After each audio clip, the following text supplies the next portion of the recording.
폭격 속에서도 멈추지 않은 다리 건설. 동료 7명을 잃고도 끝까지 완성한 그 다리는 베트남의 생명선이 되었습니다. 2022년 11월 베트남 메콩강 삼각주. 길이 3.2km의 거대한 다리 위에서 한 노인이 난간을 쓰다듬고 있습니다. 86세 김진수옹. 그의 왼손에는 50년 전 폭격으로 잃은 손가락 2개의 흔적이 선명합니다. 이 다리가 내 청춘이고 내 동료들의 무덤이야. 눈물이 주름진 얼굴을 타고 흐릅니다. 오늘은 다리 개통 50주년 기념일. 베트남 정부는 그를 국빈으로 초청했습니다. 하지만 1968년 그는 단지 먹고 살기 위해 전쟁터로 떠난 29살 기술자였습니다. 그가 어떻게 베트남 역사에 이름을 남기게 되었을까요? 1968년 1월 서울 현대건설 본사. 김진수는 베트남 파견 기술자 모집 공고를 보고 망설였습니다. 신혼 1년 차, 아내는 임신 중이었습니다. 하지만 월급은 한국의 10배였습니다. 여보, 3년만 참아줘. 집 사고 편하게 살게 해줄게. 아내 영희는 남편을 보내고 싶지 않았지만 가난의 무게를 알기에 반대할 수 없었습니다.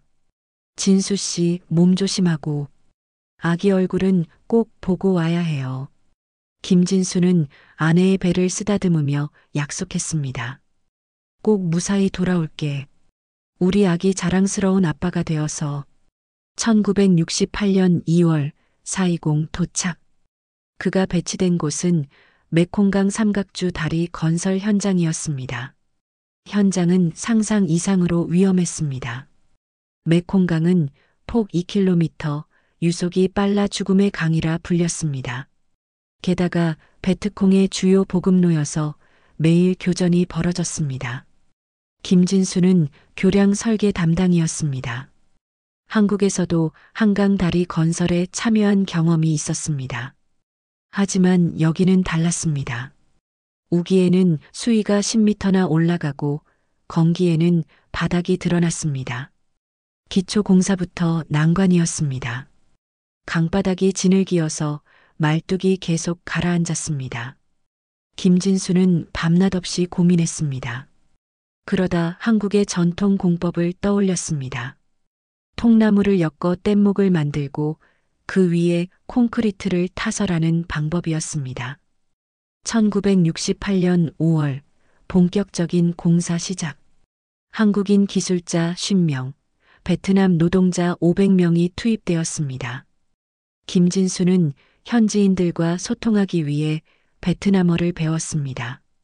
3달 만에 일상 대화가 가능해졌습니다. 베트남 노동자들은 놀랐습니다. 한국 기사님이 우리말을 한다. 김진수는 그들과 함께 일하고 함께 먹고 함께 잤습니다. 점심시간에는 한국 김치를 나누어 주었습니다. 베트남 청년 점반탄이 물었습니다. 김 기사님, 왜 이렇게 우리를 잘 대해주세요? 우리는 함께 다리를 만드는 동료야. 동료는 가족과 같아. 1968년 8월 15일 첫 번째 비극.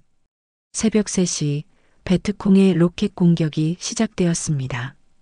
숙소가 직격탄을 맞았습니다. 한국인 기술자 3명이 즉사했습니다. 그 중에는 김진수의 룸메이트 박성호도 있었습니다. 진수야, 내 아들에게 아빠가 자랑스러웠다고. 박성호는 26의 나이로 눈을 감았습니다. 김진수는 오열했습니다. 하지만 공사를 멈출 수 없었습니다. 이 다리가 완성되어야 메콩 지역 100만 명이 혜택을 받기 때문이었습니다. 다음 날 김진수는 방탄조끼를 입고 현장에 나갔습니다. 1969년 1월 구정 대공세. 베트콩이 총공격을 시작했습니다. 건설 현장이 최우선 목표였습니다. 다리가 완성되면 정부군의 이동이 쉬워지기 때문이었습니다. 3일간의 전투. 김진수와 동료들은 총을 들고 싸웠습니다. 낮에는 건설하고 밤에는 전투했습니다.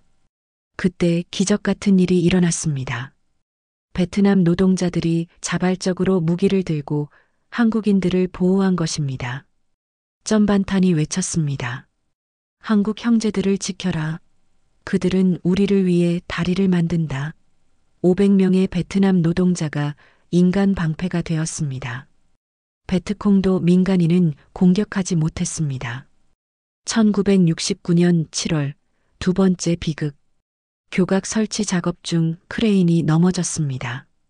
한국인 2명, 베트남인 5명이 강물에 빠졌습니다. 김진수가 즉시 뛰어들었습니다. 강물살이 너무 세서 헤엄치기도 힘들었습니다. 그는 베트남 청년 하나를 구했지만 나머지는 구하지 못했습니다. 그날 밤 김진수는 처음으로 포기하고 싶었습니다.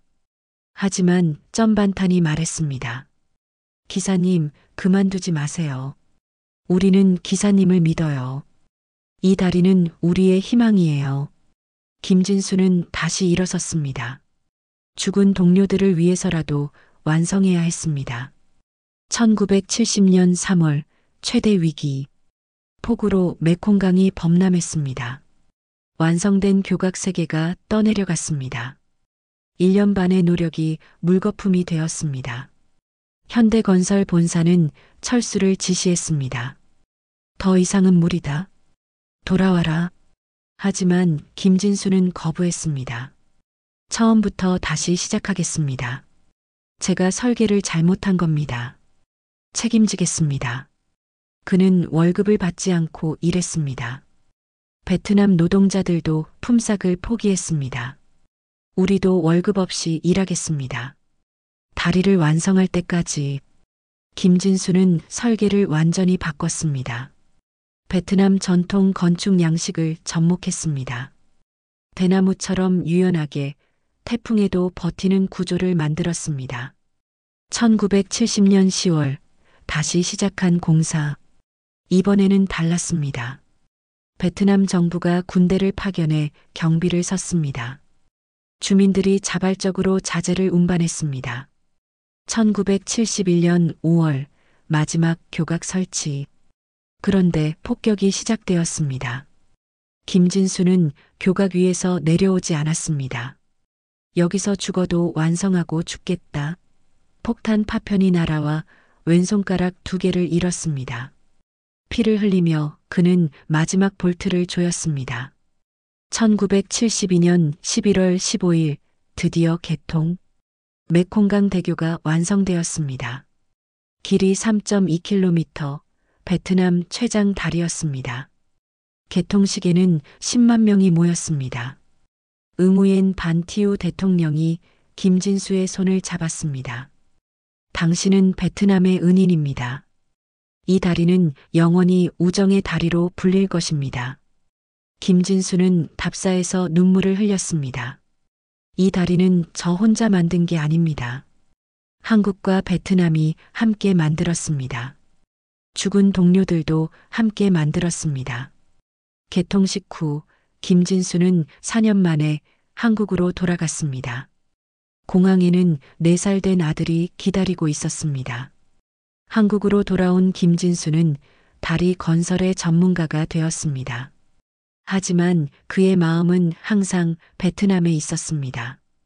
1975년 베트남 통일 후 그 다리가 어떻게 되었는지 알 수 없어 걱정했습니다. 1995년 한 베트남 수교 후 그는 즉시 베트남을 방문했습니다. 23년 만에 본 메콩강 대교. 여전히 튼튼하게 서 있었습니다. 하루 10만 대의 차량이 지나가고 있었습니다. 다리 입구에는 기념비가 세워져 있었습니다. 한국 기술자들과 베트남 인민이 함께 건설한 우정의 다리. 김진수는 사비를 털어 메콩 지역에 기술학교를 세웠습니다. 베트남 청년들에게 건설 기술을 가르쳤습니다.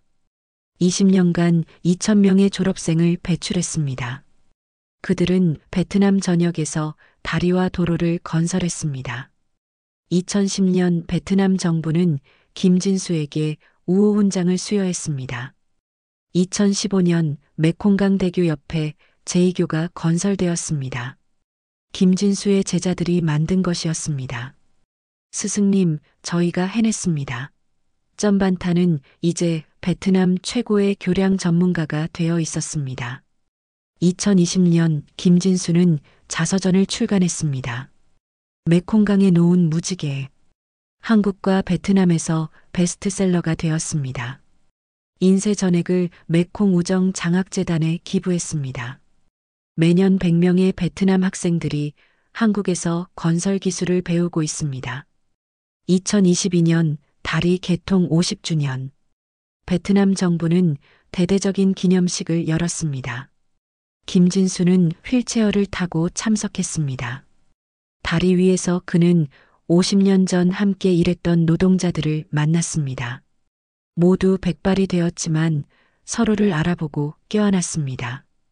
폭격과 죽음의 공포 속에서 완성한 3.2km의 다리.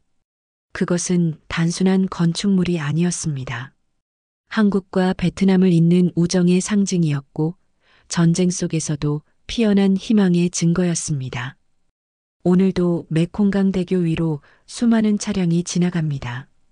그 다리는 7명의 목숨과 한 기술자의 손가락을 대가로 완성되었습니다.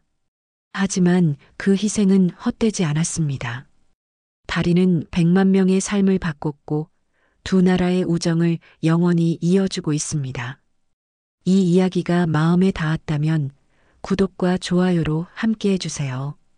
불가능을 가능으로 만든 사람들의 이야기를 계속 전하겠습니다.